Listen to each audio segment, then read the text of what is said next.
जहां हमारी मानसिकता ही इतनी विपरीत है तो हमारे रिजल्ट कैसे अच्छे आ सकते। और मानसिकता ये हमारे में नहीं, ये ऊपर से नीचे तक है। जो भी लोग हैं यहाँ पे हमारे साथ है या जो शासन में भी लोग हैं, सभी की मानसिकता एक है। दूसरी बात है, हमारी प्रायोरिटीज क्या है।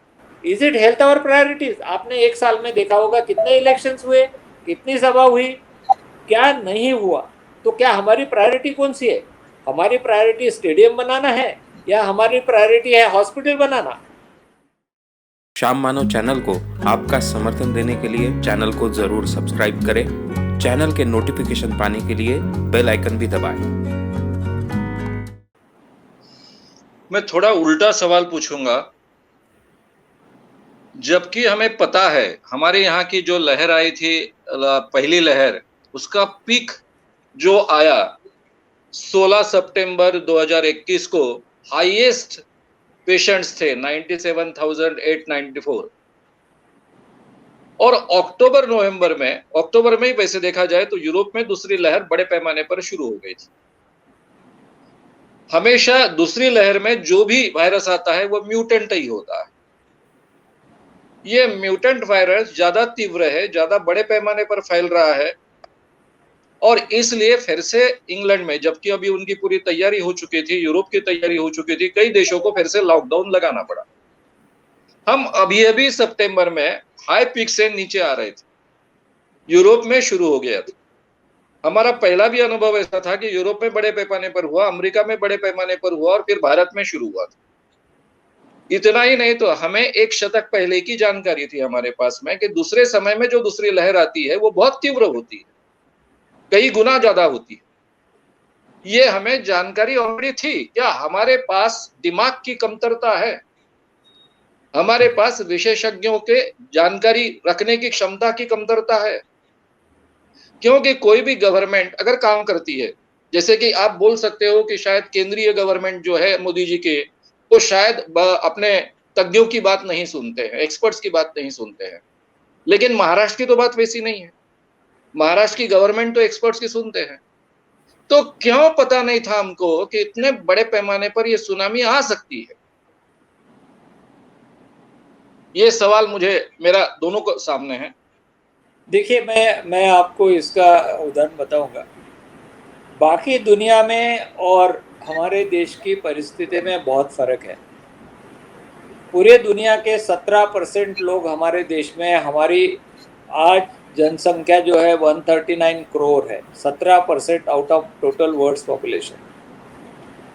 सुविधा की तरफ से देखो तो हमारा जो बजट है वो 1 to 1.5% टोटल जीडीपी का हम हेल्थ पे खर्चा करते हैं, और बाकी पूरी यूरोपियन कंट्री 10% तक खर्चा करती है। आज हमारी 35% पॉपुलेशन जो है वो शहरी है, अर्बन पॉपुलेशन है, यानी करीबन 50 करोड़। और उसमें से 24-25% लोग अर्बन पॉपुलेशन के स्लम में रहते हैं, जहाँ पे कोई सुविधा नहीं, एक नल नहीं है, और हर एक के लिए एक अलग सा बाथरूम नहीं है। प्रेजेंटली, यानी कि कोविड, ये लॉकडाउन की मैं बात बता रहा हूँ, 55,000 लोगों के पीछे एक हॉस्पिटल था। तज्ञ लोग तो बहुत कम थे, डॉक्टर लोग, यानी 8 डॉक्टर कम से कम 10,000 लोग, ये 8 डॉक्टर 10,000 लोगों के बीच में इतना हमारा। तो वास्तविकता में देखे तो हमारा हेल्थ इंफ्रास्ट्रक्चर दुनिया के मामले में, वेस्टर्न कंट्रीज के मामले में या उनके कंपैरिजन में नहीं के बराबर है। पहली लहर में हमको ज़्यादा नुकसान नहीं हुआ। इसका कारण हो सकता है वो जो कीटाणु था, वायरस था, वो म्यूटेंट नहीं था, और हमारी इम्यूनिटी भी, तब हमने ये भी सोचा था कि इंडियन लोगों की इम्यूनिटी कंपैरेटिवली अच्छी है। वो अभी भी मैं कह सकता हूँ कि इम्यूनिटी अच्छी है, क्योंकि डेथ रेट अभी भी कम है। तीसरी बात थी कि पूरी वेस्टर्न कंट्रीज में अबव 80 करीबन 20% पॉपुलेशन इज अबव 80। हमारी पॉपुलेशन के 7% ही पॉपुलेशन हमारी अबव 80 है। यानी हमारे पास वो जो लोग हैं जो कि हम सोचते मोर वल्नरेबल क्लास, वो हमारे पास कम था तब भी। तो पहली लहर में हमको इसका कोई ज़्यादा बहुत जैसे कहते हैं कि आघात जिसको कहते हैं या हमारा नुकसान नहीं हुआ। और जब दूसरी लहर आई तब डॉक्टर पाटिल साहब ने कहा कि म्यूटेंट वायरस का एक एक इम्पॉर्टेंट कैरेक्टर है, जो वायरस ज़्यादा दिन लोगों में रहता है वो खुद में बदलाव करता है, और जितने ज़्यादा दिन लोगों में रहेगा उतने उतने उसके वेरिएंट और स्ट्रेन आते जाते हैं।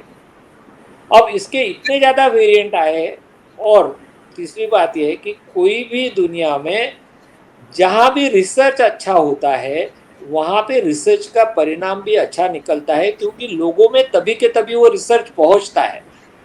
हमारे यहाँ रिसर्च नाम की कोई खास ये नहीं है, यानी कि रिसर्च पे हमारा कोई ज़्यादा खर्चा नहीं होता है। हम सिर्फ फॉलो करते हैं दुनिया को, और फॉलो करने में ही जुटे रहते हैं।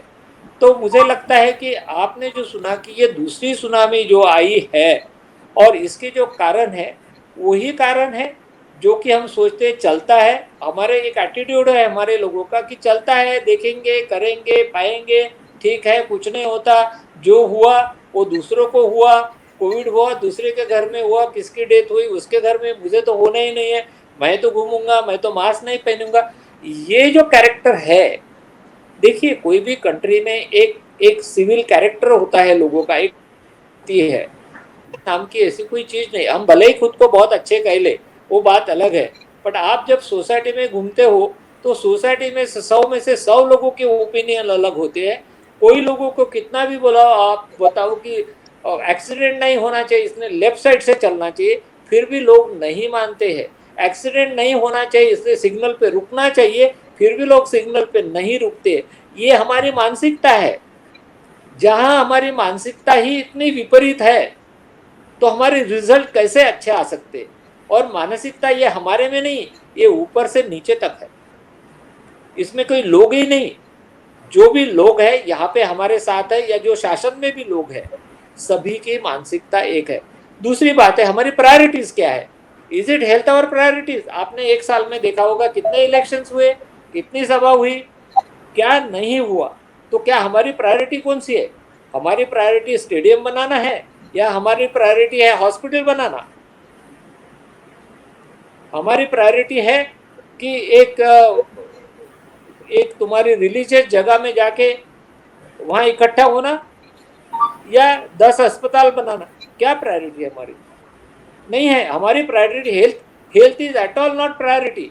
मैं जब कितने 40 साल से मैं प्रैक्टिस कर रहा हूँ, लोग हेल्थ के तरफ बिल्कुल ध्यान नहीं देते हैं। जब गले तक आता है तब लोग बोलते हैं मेरे पास पैसा नहीं है। उसके सब प्रायोरिटी के लिए सब पैसे रहते हैं। लड़की की शादी हो तो उसके लिए पैसा रहता है, घर का किराया रहता है, बच्चे को स्कूल में भेजना है तो उसका एक बजट होता है, हर बजट होता है। एक 5 लाख की गाड़ी लेता है तो हर 6 महीने में सर्विसिंग कराता है, उसका भी बजट होता है। लेकिन डॉक्टर की तरफ जाता है तो उसका कोई बजट नहीं होता, ना उसका कोई वो बजट में प्रोविजन करके रखता है। अच्छा, दूसरी बात है फिर आती है कि हमारे यहाँ कितने लोगों ने बीमा निकाला है, इंश्योरेंस कितना है? हार्डली 24% लोगों का इंश्योरेंस है। बची हुई जनता तो इंश्योरेंस के बाहर ही है, उन्हें तो खिस्से से ही देना है। अब इंश्योरेंस वाले तो ठीक है, वो जाके इंश्योरेंस में काम करा लेंगे, बाकी जनता को क्या है? बाकी जनता तो खिस्से में से पैसे निकालना है और वो कर नहीं सकती। फिर उन्हें जाना का है, उन्हें उनको प्राइवेट में जाना है, गवर्नमेंट में जाना है। प्राइवेट में जाना है तो पैसे बहुत खर्चा आते, गवर्नमेंट में जाना है तो they are not happy with the expected standard. उनको जो अपेक्षा है वैसा मिलता नहीं है, जहाँ मिलता है वहाँ खर्चा ज़्यादा आता है। तो ये सब ये इसमें हम लोग अटके हुए हैं, अलग अलग चीज़ों में हम लोग अटके हुए हैं। और मुझे लगता है इसके लिए एक सही ढंग का सोशल रिफॉर्म होना, सही सोच होना। और हमारी प्रायोरिटी क्या है? हेल्थ और एजुकेशन हमारी प्रायोरिटी होना ही चाहिए, और दोनों हमारी प्रायोरिटी के बाहर है। डॉक्टर पाटिल साहब, आपको क्या लगता है?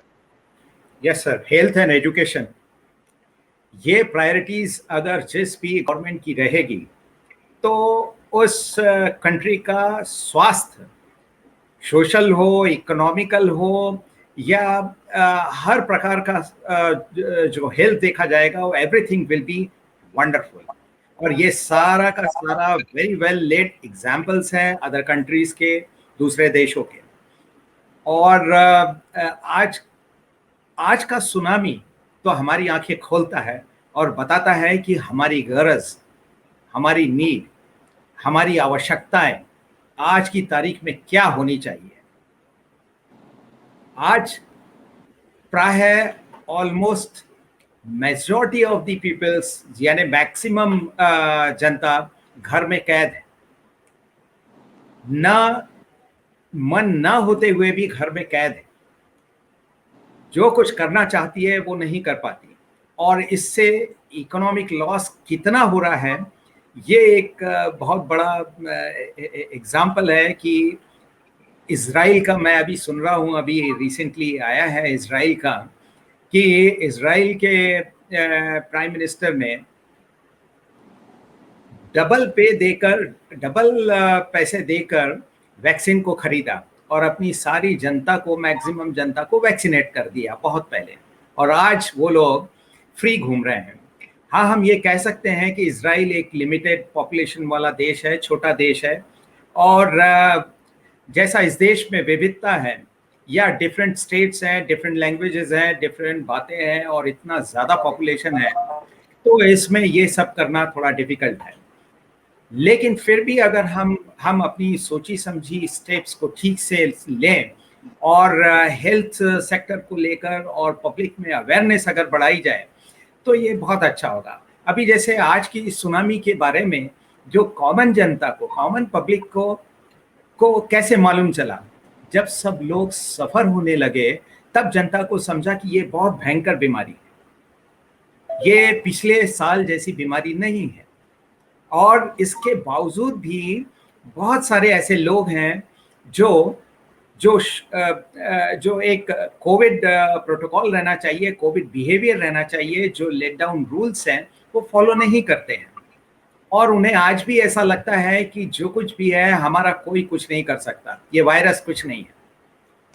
इसी मानसिकता के कारण भी, और इस मानसिकता को आज का जो जितनी भी व्यवस्था है, जो अधिकारी हैं हेल्थ सेक्टर में हो या गवर्नमेंट सेक्टर में हो या पॉलिटिकल लीडर्स हो या जो आइडियल माने जाते हैं, इन लोगों ने आम जनता के सामने ये बताना चाहिए, बहुत ज़ोर से बताना चाहिए कि आज का जो सुनामी है ये वाकई सुनामी है और बहुत डेंजरस है।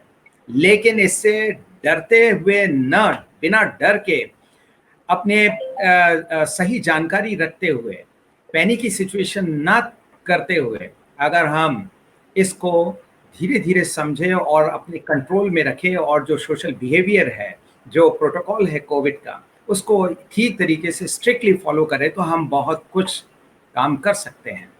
जैसे अभी एक एग्जांपल है कि अभी कहा जाता है कि ऑक्सीजन की नीड जिस पर्सन को हो, वो लेट डाउन नॉर्म्स हैं कि उसी पर्सन को हॉस्पिटल में एडमिट होना चाहिए, उसी पेशेंट को हॉस्पिटल में एडमिट होना चाहिए। लेकिन आम जनता, बहुत सारी जनता को ये बातें मालूम नहीं है, तो वो भागते हैं।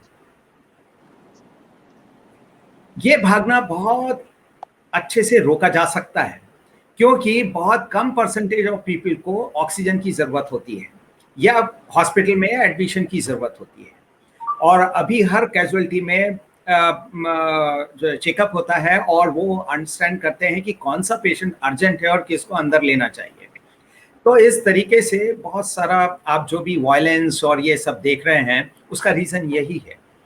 लोगों को समझाना बहुत ज़रूरी है कि जिसे एडमिशन की ज़रूरत है उसे ही हॉस्पिटल में आना चाहिए, बजाय इसके कि जिसे भी थोड़ी बहुत तकलीफ हो और पैनिक सिचुएशन में आकर वो आनंद फानंद में हॉस्पिटल में एडमिट होना चाहता है।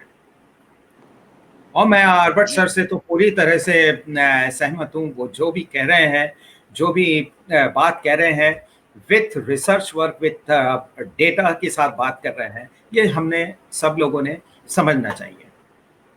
शाम मानव चैनल को आपका समर्थन देने के लिए चैनल को जरूर सब्सक्राइब करें। चैनल के नोटिफिकेशन पाने के लिए बेल आइकन भी दबाएं।